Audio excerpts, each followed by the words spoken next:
So what's up guys, so magandang tanghali. At nagpabalik-balik na nga ako dahil sa dokumento ko. Noong Biyernes kasi nag-deliver kami sa Lazada. Ito na nga, at may problema pala yung dokumento. Hindi sinasabi ng helper ko ng isa, yung si Atong Contreras. Yan, matagal na. Anak ng Titing. For today's video, puro problema na lang binibigay sa akin Matagal na, ang tagal-tagal ng helper, hindi pa rin ngayon. Hindi malaman, parang isip bata na, sa ula-ula na. Ayan. Alam nyo ba guys, ang bawat isang invoice nyo, 1,000. Pag na-late mo yan pa-receive sa Batino. Oo guys. Ayan.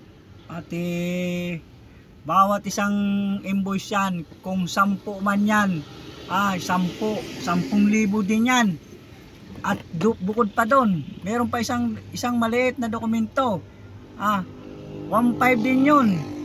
Kung ilang araw hindi mo ma-receive yan, automatic yan, may tutubo yan. Natubo ngayon kabuti, yung pakaya walang tubo, di ba? O charge na naman yan, lahat yan, charge yan. Kawawa naman kami, driver, helper, yan. Numero 1 talaga dyan, mananagot talaga dyan, helper, yan. Kasi siya nag-aasikaso ng dokumento, yan. Ito lang masasabi ko lang, at yan, at pakishare na lang aking video at like na lang, yan. At may problema kasi, may return kasi kami na 4 cases, yan. At hindi nagtutugma doon sa sinulat nila sa invoice. Ayun. Kasi may 1,000 cases na deliver at meron kaming return na 4 cases. So dapat sa mga tuwid 900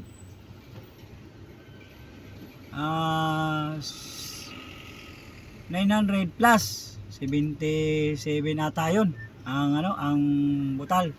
Ang magmamatch dapat yun doon, magpapares dapat yun ang total nya.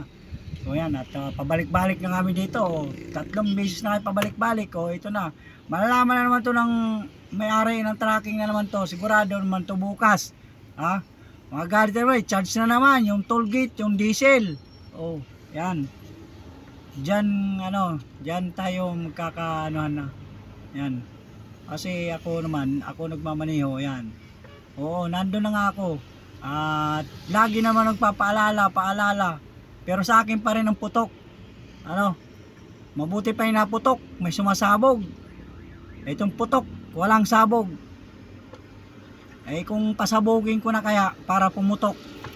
Yan. So yan guys At hanggang dyan na lang tayo. So maraming salamat. So yan. At sana yung makakapanood dito at pa-share na lang ang video to. So maraming salamat. Kawawa naman kaming driver at nagpapakahirap kami.